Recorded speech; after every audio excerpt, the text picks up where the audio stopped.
Hi, I'm Dick Cavett. There are really only a handful of them, and those are the stars whose careers age as well as they do. See how many you can think of. You might say they never lose the sparkle that sent them into that rarefied air so many years ago, who began as the romantic heartthrob and have grown into the role of the gallant lead. Robert Goulet is one of those stars, and he became a sensation as Sir Lancelot, the original Broadway production of Camelot 33 years ago, as you know, and is now starring in that very timeless musical, again on Broadway. And this time he's in the Richard Burton role, you might call it, King Arthur.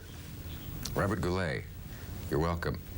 Thank you. The Richard Burton role. I guess he doesn't own the role, does he? I mean, it's... No, he did it one time, of course. Yeah. But, no, he doesn't own anything.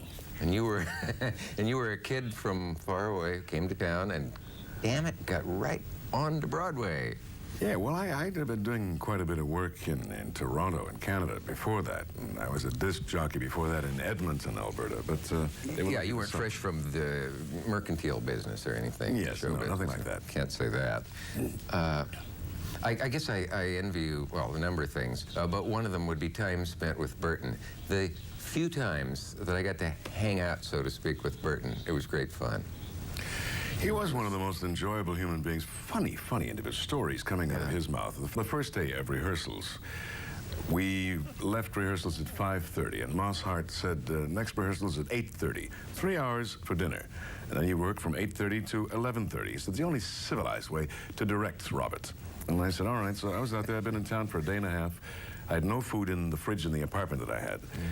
I didn't know where to go. And I saw Richard standing out there, and not a car waiting for him. He was just looking around, looking for a cab, I guess. You were sort of new to each other? Well, I didn't know at all. I met him that first day, and I was in awe of the man, you know. And I looked at him and I said, I knew he liked a little drink now and then. I was told about that. And I said, Mr. Burton, sir, could I buy you a drink? It's on 42nd Street, just before you get to 7th and 8th, where I was yesterday with the Broadway holiday, 100 years of celebration. And he looked at me for the longest time, saying to himself, I've got to work with this idiot for a whole year. Let's see what he's all about.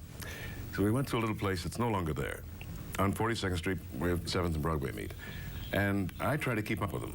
And in those days, I drank, you know, the vodka. And I was one shot and one beer behind him. And we ate something, thank the Lord. But for 3 hours, in fact, 3.5 hours, he regaled me with stories. I was in hysterics.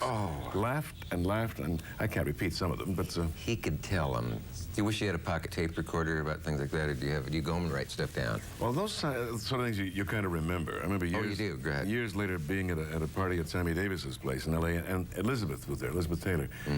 Sitting alone amidst all these people in this backyard. And I went over and sat with her and started to tell her about the story, about the time Richard did something strange on stage, because it was St. David's Day, and he was playing Stratford. And I couldn't remember the punchline, and she knew it, because she knew all of his stories, and it was quite nice to get it from her. Forgive me, but what is St. David's Day? Patron saint of the Welsh. Oh, well, I must ask my ancestors to forgive me, too, as I am partly Welsh. You are? Can you tell that just from... Yes. In fact, I made one of my rare faux pas with Richard Burton once. I went backstage to see him in Chicago, and we had had a lot of fun on a show together where he'd come on my show. And I went back to see him, and I said, God, I never realized till this moment how much you look like my grandfather. And I saw him wince just a little. And I did one of those dumb things of, as a youngish man, of course, I didn't cover it very well. But it is kind of uncanny. And I learned later that he and I are distantly related. Really? But you can't say that. No, I guess not. We will be back after this.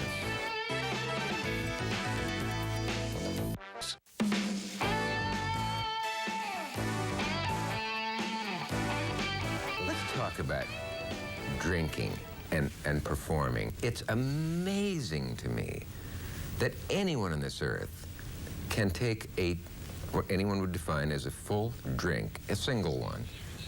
And I am one of those people who would walk off the edge of the stage or into the flats. Why are some people able to do it? I don't know. Has it ever been explained? It's a habit, I guess. I remember when Richard used to come into the dressing room at 10 minutes to 8 every night, and I was there ahead of that. I was allowed to go into his dressing room and ask him one question a night, because otherwise I'd become a pest, you see. And the question would be something about acting, or about actors, or about something to do on stage, or about politics, or about poetry, or what have you. But he'd come in and he'd say to Big Bob Wilson, his man, Bob, give me a drink. And he'd have a glass of vodka. Now, I swear to you, I mean, not a glass of vodka, but the vodka was about half of tonic water. And Richard drank throughout the show. So if the glass were this size, it would have been a glass of Yes, of course. But I said to Bob, I said afterwards, that's a pretty large drink you gave him there. And I said, and he has this throughout the show? Same size? He says, no. He says, he sees me pour the first one. He says, the others, he says, just a little vodka and a lot of tonic. And he just drinks it when he gets off the stage. That's still well into what amazes me. But this is something that he needed to do. But then again, he would take, he and Elizabeth would stop drinking for 6 to 8, 10 months at a time, and then all of a sudden go back again. Yeah. Now she's off, you know, completely. God bless her. Yeah.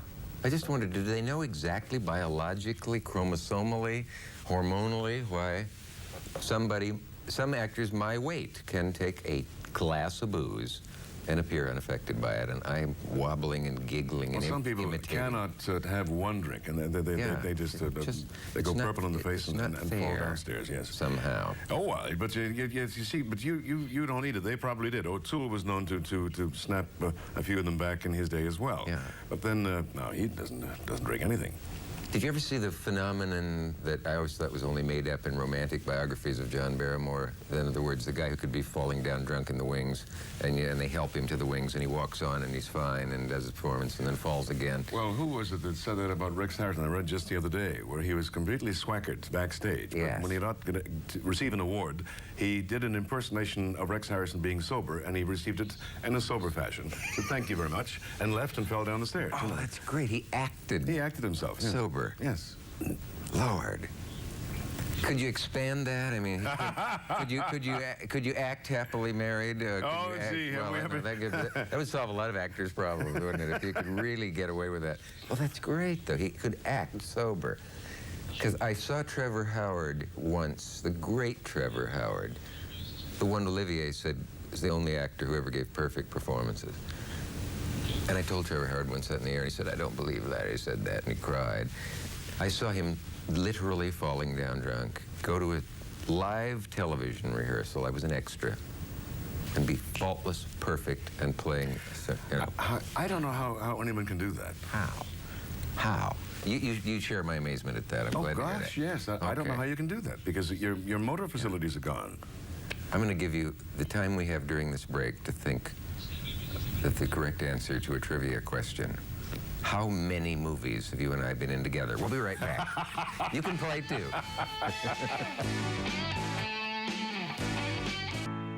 The climate must be perfect all the year. A law was made a distant moon ago here. July and August cannot be too hot. And there's a legal limit to the snow here in Camelot.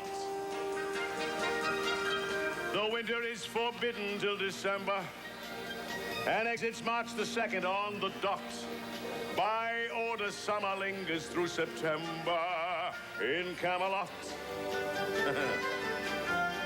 Camelot, Camelot. I know it sounds a bit bizarre, but in Camelot, Camelot, that's how conditions are. The rain may never fall till after sundown. Oh, charming. Yeah. Sorry, you caught us talking during that. That was a dirty trick, because that is one of the songs of the world that you cannot get out of your head for sometimes a week. I don't know if you must be numb to it, but all you have to hear is a few bars of that particular song. He was sitting here saying, so that's what it looks like. You've never seen yourself in, no, I haven't. In that bit. I find it wonderful that, and surprising, that Camelot didn't get particularly good reviews when it opened. We think of it as one of the great successes of all time. And it was back, so it was on the fence. There were like 7 critics at that time, and 2 of them liked it, 2 didn't, and 3 weren't too sure. But I found out later that we were on the Ed Sullivan Show for about 17 minutes, 2 weeks after we opened. Found out later that CBS was one of the sponsors, one of the backers of the show. So they gave us all that time, and the next day they were around the block, lined up to get tickets. From being on the Ed Sullivan Show. That's what it's all about. Like being on this show now, the rest of my run here is going to be sold out. You won't have to lift a finger from now on. Not a thing. You can set your understudy on. What the hell? Do you have one? Where do they get a Robert Goulet standby? We have a young man named Richard Smith he was in the chorus play Sir Dinadan. Yeah. When I had a bad vocal infection on my cords in Philadelphia. Ooh. About 4 months ago, I saw a picture of it, and it was just a little red where it should have been white, or white when it should have been red. And so he did like 3 performances for me, which I was very grateful for. Yeah. But he didn't know until about 25 minutes after 7. He had to go on at 8. Wow. What, technically, what is your voice? A baritone or bass? Baritone. Where does baritone start and leave off and so forth? About here, and it leaves off about there. What do you mean, where does it start? Well, I mean, where do you become a baritone? What note? A bass hits lower notes than a baritone does. I may be like a bass baritone, but I can sing higher notes now than I could when I was originally in Camelot. Yeah. But I'd love to be able to sing a high C. I can't. Was that such a dumb question? Where do baritones? Well, even though it is, I just mean, I meant by that on the scale. If you go, where do you hit baritone? Don't do that, Dick. I'm sorry. You're going to hurt yourself. Like you and Johnny Carson can't sing. They're lovely speaking voices, but sing, no way. It's a thing about being from Nebraska. Well, it's also speaking on your chords. Damn few singers. Oh, right there. Oh, do I do that? No, not really. Because I did, and I have been trained out of it, and it saved my voice. Sure. Like, yeah. Voice trouble, those dread 2 words when you're in a show. Oh, yeah.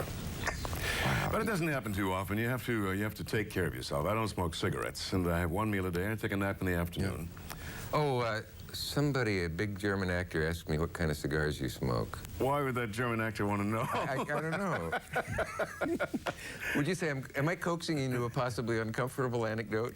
No, it's not uncomfortable. It's just that we were here to do, I think it was a Regis and Kathy Lee show, and they flew us in, and put us up at the Ritz Hotel on Central Park South. Now, I'd never been there. And it's a nice little hotel, but it's a small little area where you check in. And we were there, we're traveling all day long, and my wife does all the checking in with the cards and what have you. Yeah. And I'm standing there on the side, and I had lighted my cigar from the airport in the car with the window cranked open. And I was smoking in the lobby, and then you're allowed to do that, I understand. And then came Mr. Schwarzenegger and about 4 or 5 people with him. The Mr. Schwarzenegger? The Mr. Schwarzenegger. I don't know of any others, but I'm sure there are some. And he was smoking a cigar, and he came beside me and sort of like brushed against me, and I'd never met him. And if I'd been sitting in one of the 2 chairs that were in the lobby, in the corner, I would never have said a word. But because he was there, I felt it was imperative that I say something. So I said, "Excuse me, Mr. Schwarzenegger, I don't mean to interrupt, but I just want to congratulate you on all of your successes." He looked at me and he says, "Is that a Cuban cigar?" And I said, "Well, I believe it's Cuban seed. It's grown in El Salvador and Honduras. And I think the main sealing wrap is from Connecticut, of all places." He says, "Oh," showed me his cigar. "This is Davidoff. This is a Cadillac to your Volkswagen." And he turned away. I guess, that was his sense of humor. But he didn't say hello or goodbye. But he's using a much drier wit these days. Yes, he's coming along, isn't he? Is he right about that, at least? I mean, was your cigar You know something? There's a magazine out now called Cigar Aficionado, I believe, or maybe just Cigar. Yeah. And somebody got me, I've got like 5 or 6 copies of it. And they give you ratings on certain cigars. And the first page, they had ratings of 100 down. Nobody got 100, but somebody got 98, 98, 96, 95, all Cuban, all Cuban. Turn the page. Is that so? And at number 88 was La Gloria Cubana, my cigar. And at 86 was Davidoff, so I got him beat. Oh, I bet you can't wait to let's get him. I sent him a note. I sent him the page. Oh my God! I promised the viewers something, and the nation must be sweating now because before the last break. The amount of films we appeared in together. The number of films we appeared in together. I think it was 1, but I'm not certain. Did you sneak in somewhere else? That's a very close figure. Yeah. I have something mildly amusing to tell you. It resulted from that too, and have a little bet with your friends as to what film it was. And during the next segment, we'll tell you, and let us know if we're being too cute. We'll be right back. Oh boy.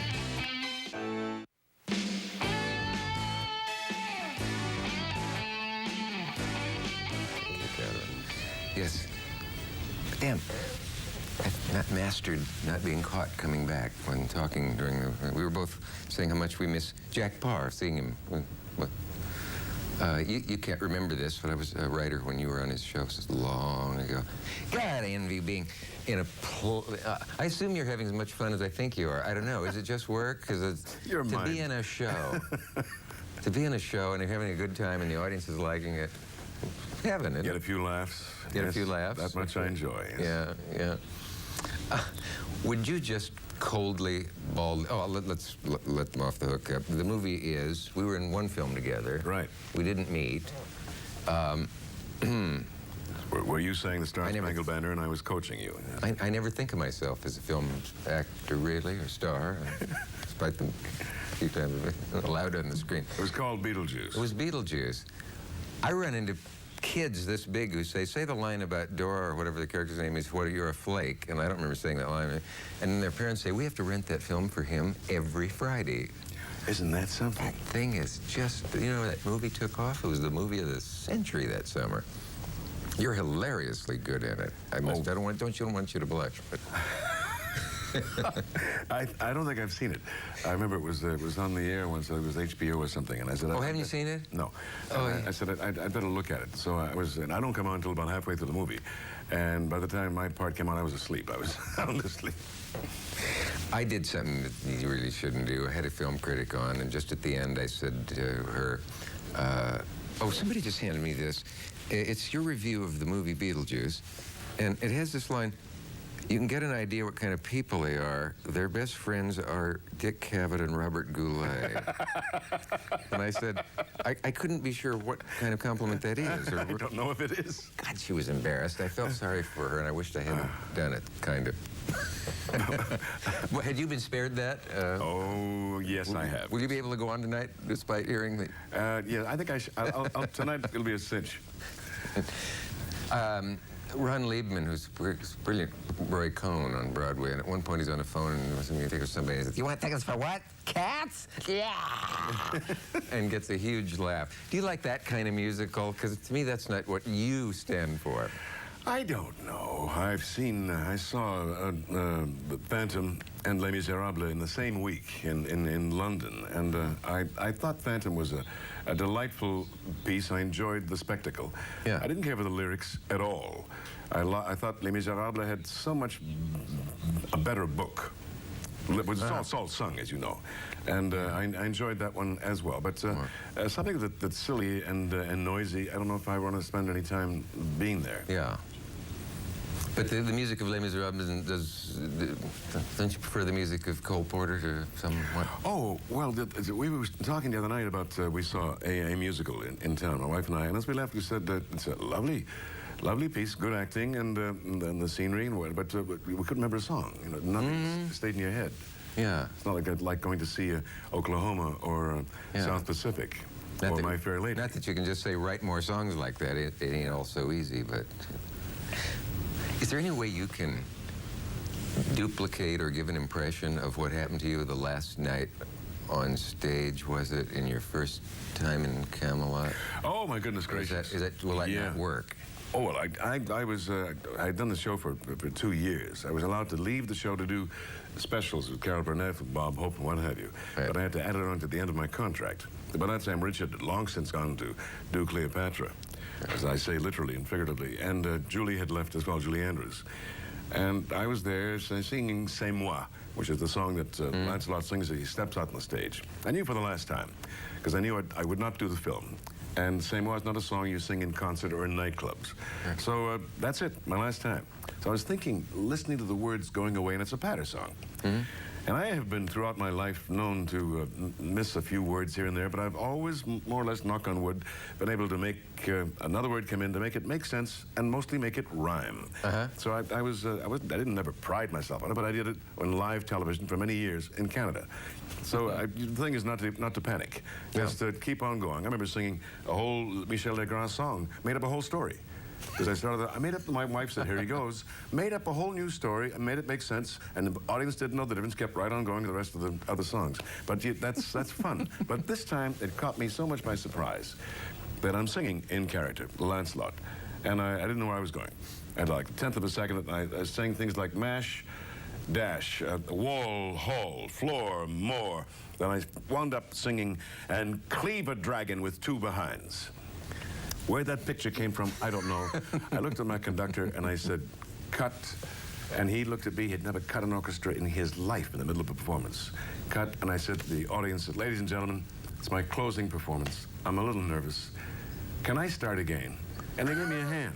I looked at my conductor, I walked off stage, and we started the whole thing over again. Cleave a dragon with two behinds. Whoopee. I think they should, as they say, leave that in. When you miss lyrics, too, what do you think it is? Is it over-familiarity? Is you it have a tendency to start to, your mind starts to wander. And you're thinking about what you're going to have for lunch tomorrow afternoon. You say, hey, hold it, don't do that. But, or you're thinking about some political event you're going to the following week. And it's letting... Because sometimes you can be thinking about something else and singing a whole set of lyrics, and you say, whoops, get back in there, kid. Get in the moment, a phrase that's become horribly trendy. Or the zone. Let's take a look right now at how to handle a woman, okay? How to handle a woman. There's a way, said the wise old man, a way known to every woman since the whole rigmarole began. Do I flatter her? I begged him answer. Do I threaten or cajole or plead? Do I brood or play the gay romancer? Said he smiling. No, indeed. Oh, we're not giving them full money's worth there. I hear that the tour just you packed them in and people just. It's going very, very well. Yeah. Yes. Now, is the touring over? No. We start again. You'll go again in the second week of September in New Orleans. And we'll go on forever. It seems we're going to San Diego. We'll be in Los Angeles for a month, Christmas and New Year's, and we close up shop next July. Gee, poor guy stuck in New Orleans. Isn't that awful? Yeah. Where do you play there? Oh, I don't know where we're playing. We are. Honestly, I don't. New Orleans. Oh. Damn good part for me that you're doing it. We will be back after this. If not, in fact, it'll be some days from now. The show's over, and I just realized it. Rarely is a guest so much fun that I don't realize it. Thank you, Robert Goulet. Thank you. We'll see you again. Okay. So long. Sorry. That was fast. Guests on the Dick Cavett Show stay at the Hotel Plaza Athénée. Intimate, elegant European charm. The hotel in the heart of Manhattan's fashionable Upper East Side. The Hotel Plaza Athénée.